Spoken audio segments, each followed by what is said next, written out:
Começando mais um ProsaCast, eu sou o Nilmar Olímpio, sejam todos bem-vindos. Desde já eu agradeço você que nos acompanha, nos assiste. Meu muito obrigado aí pela sua audiência, tá? Hoje estou recebendo aqui a médica do sono, a doutora Carolina. Tudo bem, doutora? Seja bem-vinda aqui ao meu canal do ProsaCast, é um prazer te receber aqui. Prazer meu de poder estar aqui para compartilhar com o pessoal um pouquinho mais sobre o sono.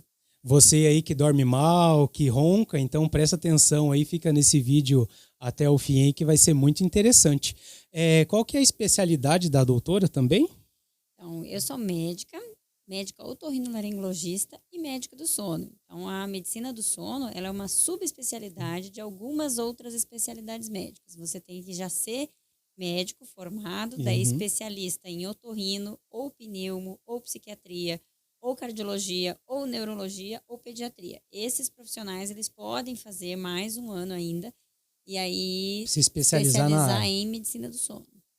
A primeira pergunta que eu faço para a doutora é: nós brasileiros dormimos mal no contexto geral? No contexto geral, é difícil a gente fazer, quando a gente vai falar assim, comparando uma nação com outra, a gente não tem tantos dados assim científicos levantados. É até curioso que os dados que a gente tem são através do celular. A grande maioria das pessoas vão estar assistindo a gente aí por mídias no celular. Sim. E a gente vê que o brasileiro, ele tem um padrão de sono até que não é tão ruim. A gente não está dormindo tão bem, principalmente vai ter em adolescentes, a gente tem um sério problema de dormir pouco.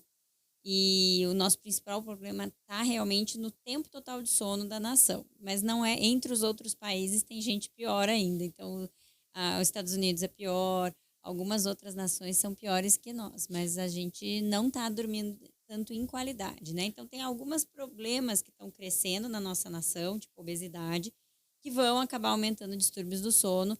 E algumas coisas que a gente está vendendo barato a nossa saúde, aí às vezes ficando na frente de telinha, fazendo outras opções, comendo na hora errada, e aí vai dar problema.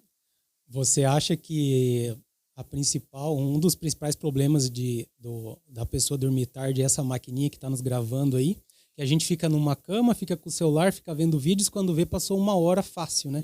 Olha, 1 hora isso eu tenho visto até às vezes no exame do sono. Então a gente tem um exame que a gente vai monitorar as pessoas e é super frequente hoje, faz mais de 12 anos que eu faço o exame, então tem laboratório do sono e as pessoas levam e mesmo fazendo um exame para estudar o sono, a gente vê que demora 30, 40 minutos você pedindo para desligar, a pessoa não desliga.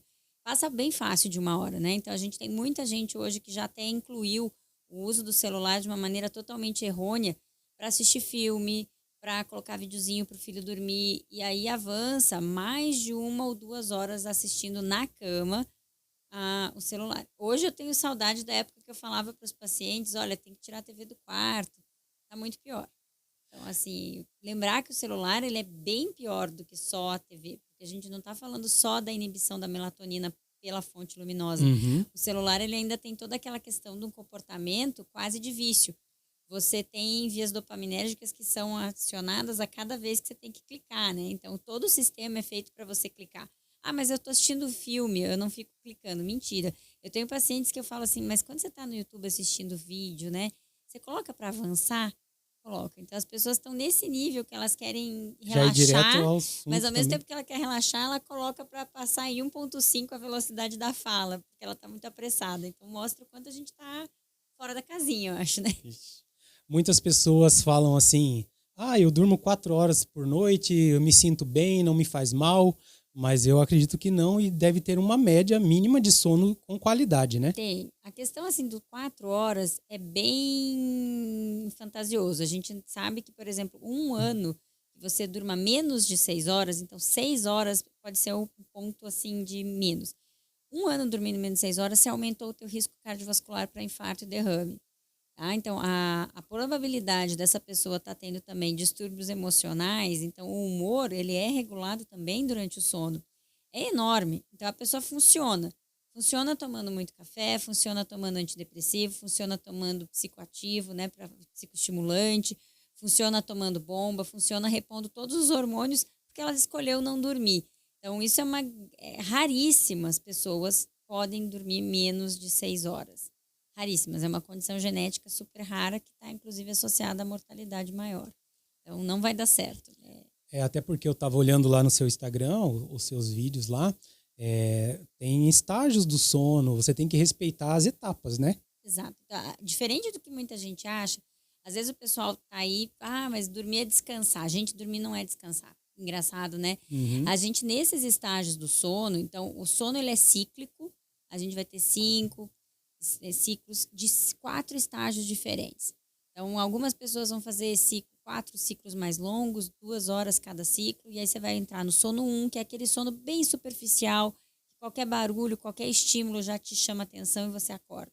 Estágio 2, você já está mais lento, está já começando a ter uma liberação do tônus muscular, já está mais molinho, mas ainda não tem uma função tão importante assim no corpo como o estágio 3 e o sono REM. No estágio 3 é onde é feita a limpeza do seu cérebro. Então, a gente não tem sistema linfático para tirar a sujeira do cérebro. O que a gente tem é o sono 3, o estágio de sono de ondas lentas, aonde vai encher de líquido e vai carregar fora toda a sujeira que tem no seu cérebro. E é justo nessa hora que os órgãos também fazem uma grande produção de hormônios. Então, é ali que a gente tem liberação de GH, que na criança faz crescer, mas no adulto, em todo mundo, vai fazer reparação tecidual. É ali que o telômero da célula, então é quem arruma os erros de mutação, é ali naquele estágio que ele funciona. A liberação de testosterona, tanta gente aí tomando teste para se sentir melhor, vai dormir, cara, que faz um efeito tão bom quanto. Liberação de leptina, que é o hormônio da saciedade. Então, se a gente não tem esse hormônio, vai acordar com fome, já vai querer comer mais doce o dia inteiro. Então, a gente vê toda essa parte de regulação hormonal e limpeza depende desse estágio profundo, onde o seu cérebro meio que deu uma desligada e tá tudo limpando. E depois desse estágio vem o sono REM, que é super famoso, né? Até banda tem com esse nome, REM, né? Sono de os olhos ficam com os movimentos rápidos dos olhos, que é onde a gente faz como se fosse um boot da memória. Então, é ali que as tuas emoções, é onde a gente sonha, e o sonho nada mais é do que o resto do cotidiano, do teu dia a dia. Então, o sonho ele é uma mistura dos teus sentimentos, das memórias que você não conseguiu decidir se vale a pena guardar ou vale a pena jogar fora, né? E o resto do teu dia a dia. Então, tudo isso vai se misturando, vai passando na máquina da memória, e a gente vai escolhendo o que vai ficar para mais tempo e o que deve ser jogado fora. Então, a gente vê que as pessoas que não fazem esses 2 estágios profundos, elas vão ter uma qualidade de vida muito pior. Então, tanto na questão de humor, decisão, concentração, capacidade criativa, como até a parte endocrinológica, cardiovascular, dependem desses estágios do sono e dependem deles serem feitos de uma maneira adequada. Então, quando a gente fala, dormir é descansar, não, pensa em tudo isso. Pensa que, assim, é mais difícil perder peso se você não dorme bem, é mais difícil você se manter saudável. Atleta, a gente até vê aí que é legal a seleção brasileira, que infelizmente não deu, aí esse anteontem não deu certo, né? Mas eles estavam usando um anelzinho, que é um anelzinho que ele fica computando o horário de dormir e acordar. Então, eles estavam monitorando. Ele tem alguma viabilidade para ver o sono profundo? Tem, mas principalmente para ver se os atletas estavam dormindo. Imagina a pressão na cabeça de um atleta. Né? Então, a gente sabe que altos desempenhos dependem muito de você limpar bem esse físico, nesse descanso, sono, né? do descanso e dessa reposição toda que tem que ser feita. Então, é nesse ponto que a gente vê que hoje quem precisa de performance tem que se preocupar muito com o sono. Sono de qualidade é fundamental para você render bem. Dentro desses estágios que a doutora falou, por que se desencadeia a apneia e o ronco? Então, quando o que é? Primeiro a gente tem que pensar, né? A gente está falando lá que você está fazendo o estágio 1, 2, 3 e o sono REM. No REM, para a gente sonhar, o corpo não pode se mexer.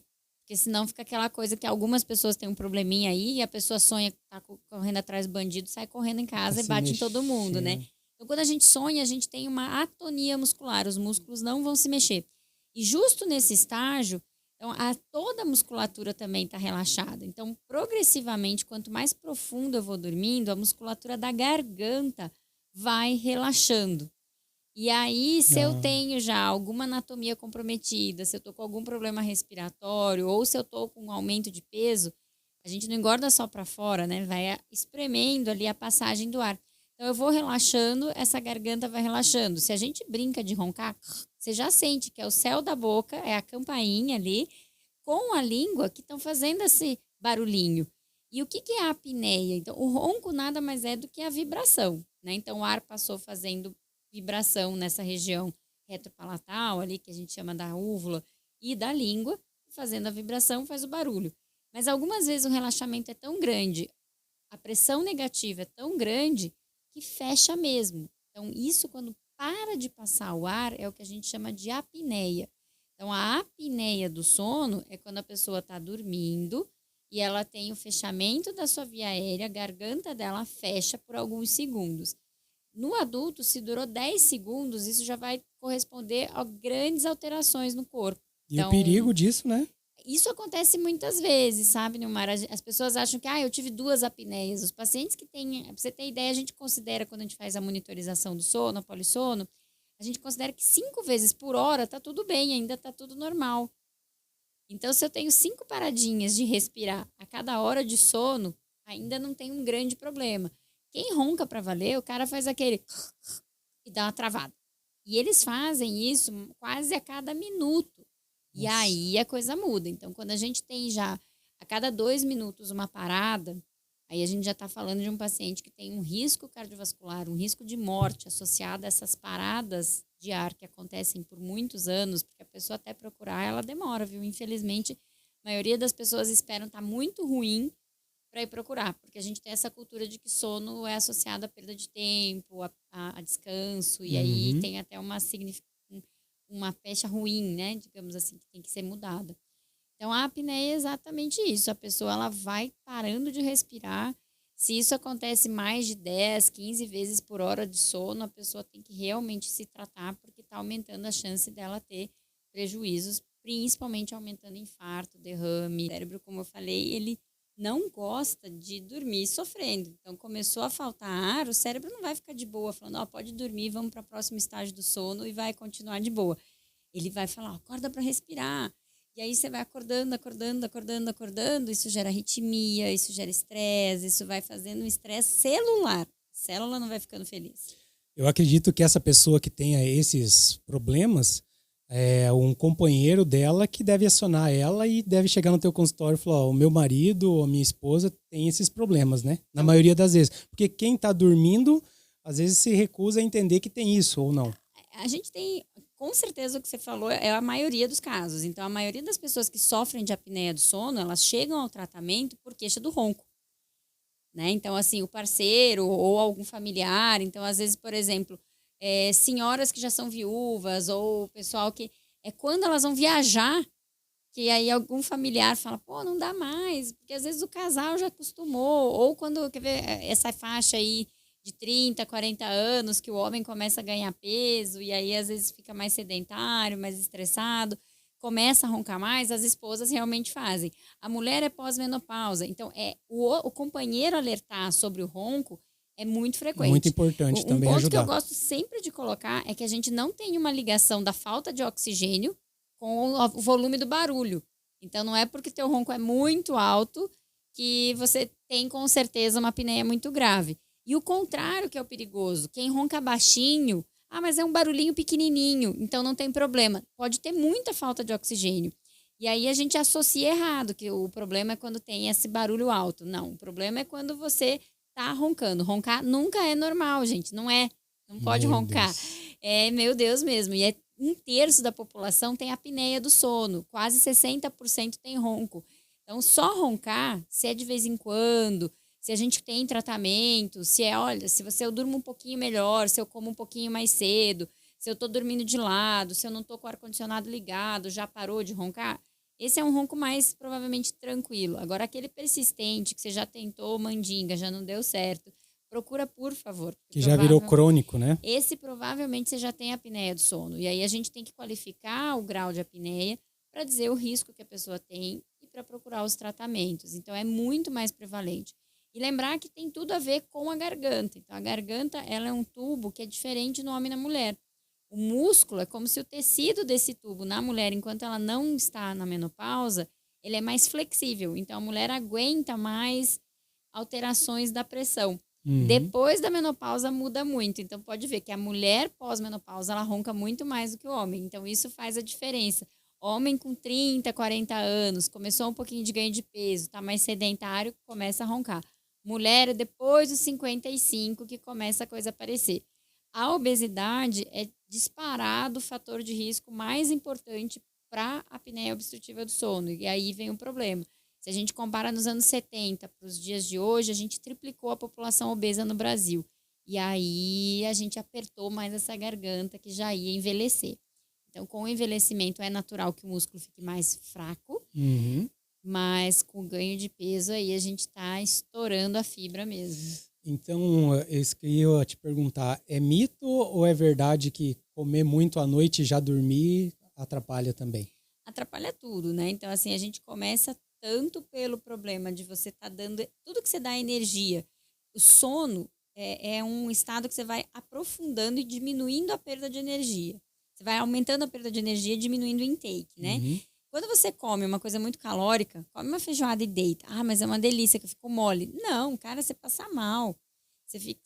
É igual o bebê, você parece que tá dormindo bem, você dorme pesado, você dorme rápido, mas você acorda logo depois, você interrompe o estágio do sono, seu estômago fica muito pesado. Sistema digestivo trabalhando. Ele vai trabalhar e não vai estar relaxando, que era o que ele devia fazer.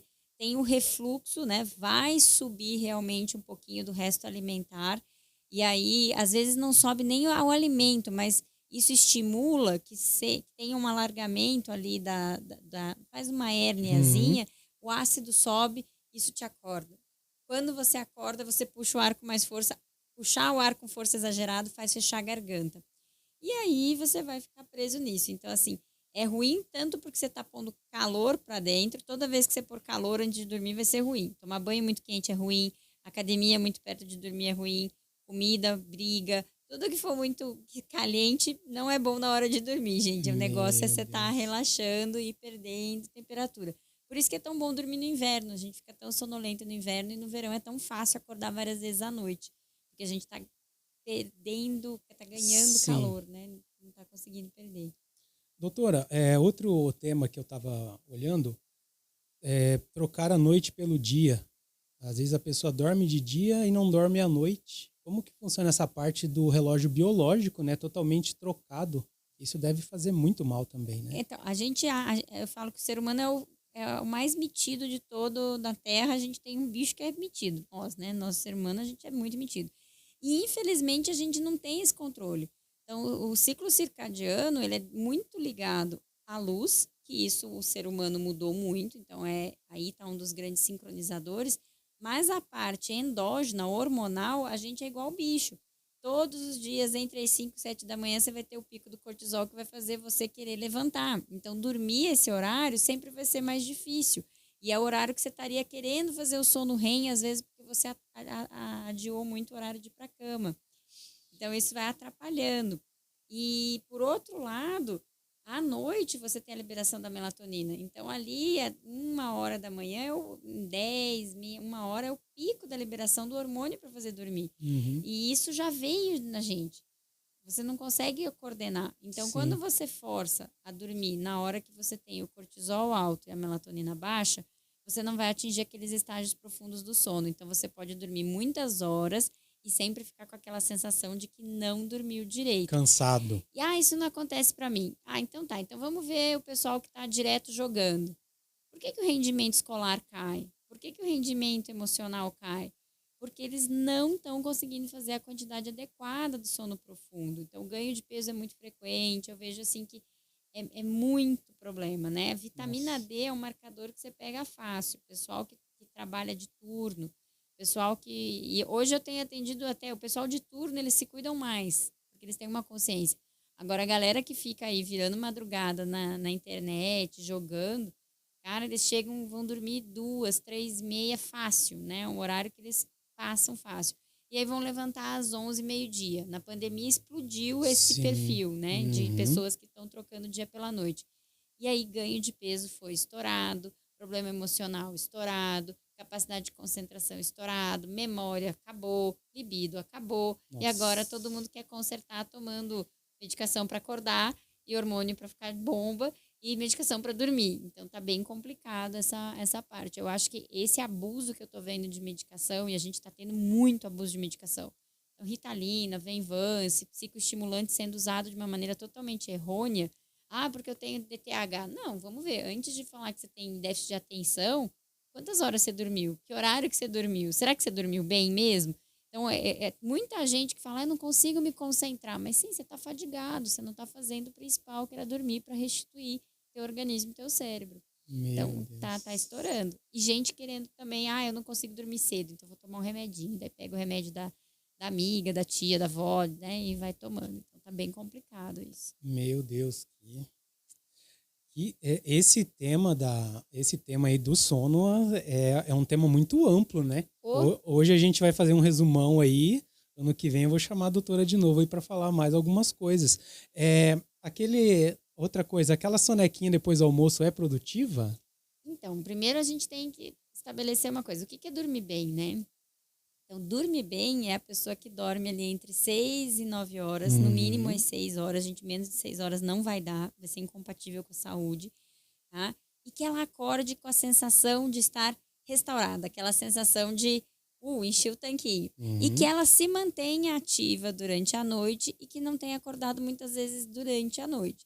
Então, peraí, eu tenho que dormir no mínimo 6, 7 horas, eu tenho que ter dormido meio diretão, de preferência sem acordar, eu tenho que acordar bem e me manter de dia ativo e de boa. É isso. Se você faz tudo isso, dormir após o almoço com a cabeceira inclinada ou dar um tempinho de uns 40 minutos para o sistema digestivo já pelo menos chegar lá no estômago a comida, dormir 15 a 30 minutos é pouco, vai te ajudar muito. Por que dormir pouco? Porque se eu dormir longo, se eu dormir mais de 40 minutos, eu vou começar a adiantar os estágios que seria para a noite. Aí isso é o problema que a gente vê no idoso, né? Então, o cochilinho da beleza, aqueles 15, 30 minutos depois da tarde, ali umas 2 horas, são super saudáveis, super indicados para quem dorme bem. Então, volta lá e pensa, peraí, quantas horas eu estou dormindo à noite, se eu durmo bem ou não, se eu acordo bem, e se essa soneca faz diferença ou não. Quem precisa dormir, se eu não durmo, faz falta. Opa, acende o sinal vermelho aí que talvez você não seja, você esteja dependendo desse sono para continuar. Mesma coisa a galera do abuso do café. Café, gente, é igual a cochilo, faz super bem para a saúde. Uma xicrinha assim no dia, tá? Não uma garrafa. Ou 2 expressinhos. Café é super saudável. Agora, muito café, então eu tenho paciente, como você brincou, uma garrafa, eu tenho paciente que é uma garrafa de manhã, uma garrafa à tarde. E ainda chega aqui na nossa região e toma o Shima no final do dia. Então, é cafeína, cafeína, cafeína, cafeína. Mas eu não atrapalha meu sono. Pode não atrapalhar ao começar a dormir. A maioria das pessoas vai também até isso atrapalhar. Mas os estágios profundos, principalmente sono REM, corta. Então, a pessoa dorme e fica precisando sempre de café. Se eu não tomo café, meu dia não começou. Essa frase, cada vez que eu fico, ai meu Deus, será que essa pessoa está dormindo mesmo? O legal da doutora é que a senhora faz uns vídeos bem legais no Reels lá também, até fazendo um teatro disso, né? Os pensamentos, né? A senhora faz lá as artezinhas e tá coloca. Meio parado. Esse negócio eu admiro aí, Nilmar, porque olha, a gente faz, então eu tô ainda, faz 5 anos que eu tô gerando minha pós-graduação, tô fazendo doutorado na USP. Então, tá na fase final, eu fiquei um tempo na Filadélfia, agora no mês de setembro. Eu vi fazendo os congressos, né? Exato. Então, eu vivo num grupo de sleep surgeons, que a gente fala, né, de cirurgia do ronco e da apneia, que é um grupo internacional muito bacana, que me gerou um network bacana para estar fazendo muito congresso. E nisso tudo, congresso, eu sou mãe, tenho 2 filhos, tenho marido, tenho consultório, meus pacientes precisam de mim.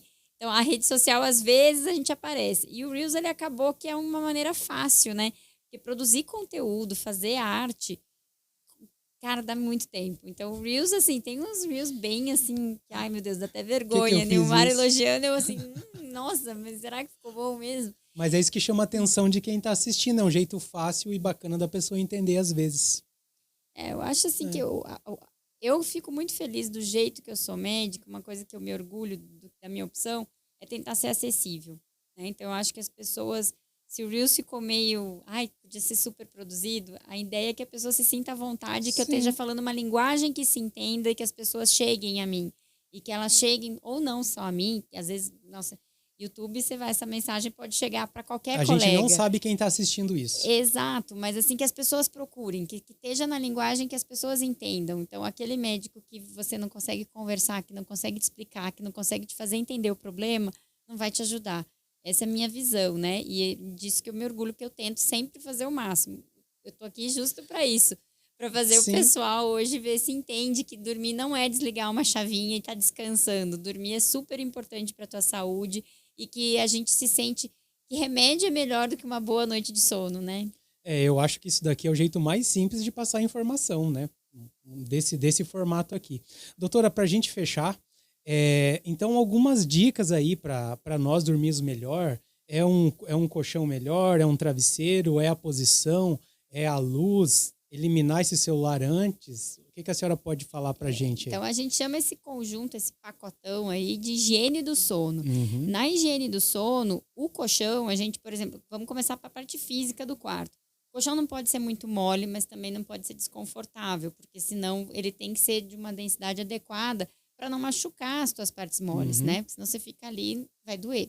O travesseiro, a gente geralmente tem que dormir de lado, gente. Eu sei que muita gente não gosta, dormir de bruços é ruim, fica totalmente torto, aumenta refluxo, faz problema na coluna. Então, a posição correta é dormir de ladinho e o travesseiro tem que ter a largura certa entre a orelha e o ombro, tá? Ele tem que ter essa altura para você não ficar com a cabeça para baixo ou para cima.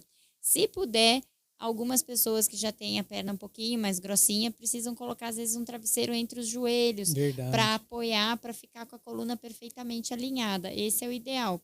É normal a gente se virar? Claro que é, mas não se virar a noite inteira. Então, quando a gente não deve se virar tanto. Então, esse é o mínimo do lugar. O lugar tem que ter silêncio e aí a gente vê muito problema, né? Então, vale a pena investir no isolamento acústico, né? Então, às vezes o pessoal vai construir drywall, janela, que não tá... Tem que fazer isolamento acústico, fazer o parceiro se tratar do ronco, tirar barulho de TV. Tem gente que acha que relaxa. A gente pode até te relaxar, mas vai relaxar na sala. Então, os estímulos audiovisuais, o ideal é que você aprenda a relaxar a sua mente, se você está muito acelerado, lá na sala. Uhum. Começou a sentir que está com sono, vem dormir, vem para o quarto, né? Então, tirar os estímulos. O celular é uma dica super facinho. Se você tem aquela compulsão que está difícil você aguentar, põe para carregar longe. Se você coloca ele para carregar lá no outro lado do quarto, resolve 2 problemas. Primeiro que você não fica, se você acordar à noite, você não fica olhando que horas são, que isso é um péssimo hábito. E você também não vai ficar com medo de descarregar e não acordar no outro dia, você acaba nem pegando nele. Então, põe ele, tá com soninho, vai dormir, deixa ele para carregar longe. A parte da alimentação, dos exercícios, vamos dizer que é umas 2, 3 horas antes de dormir, tá? Então, dá uma cortada. Eu durmo super bem quando eu faço academia à noite. Vamos colocar essa academia mais 7 horas, às 10h30 e dá 11 horas chegar da academia, não rola. Tem gente que vai de madrugada na academia, né? Não, assim... Cada um com as suas escolhas, né? E com as suas consequências se puder, também, né? Evitar. E a parte daí das cafeínas, então acho que tudo isso, assim, fica muito... O café, a gente, depois das 3, corta. Tá? Então, é facinho. Essas diquinhas, eu acho que, olha, pega o celular, quarto silencioso, bem escurinho, vai super bem. Muito legal. Você que tiver mais dúvidas, entra lá no Instagram da doutora Carolina, eu vou pôr depois as marcações. Quiser marcar uma consulta com ela também, vai estar todos os contatos dela lá. Eu te agradeço por ter vindo aqui, ter disponibilizado o seu tempo um pouco para passar as informações aí para quem nos assiste, tá bom? Muito obrigado. Eu que agradeço, Neymar, o espaço. Espero que muito sucesso. Informação com confiança é pouca que a gente acha na internet, né? Muito obrigado, viu? E você que nos assiste também, espero que você goste desse vídeo, curta, compartilhe lá, tá bom? E se Deus quiser, até semana que vem com o próximo vídeo. Valeu, até mais. Tchau, tchau.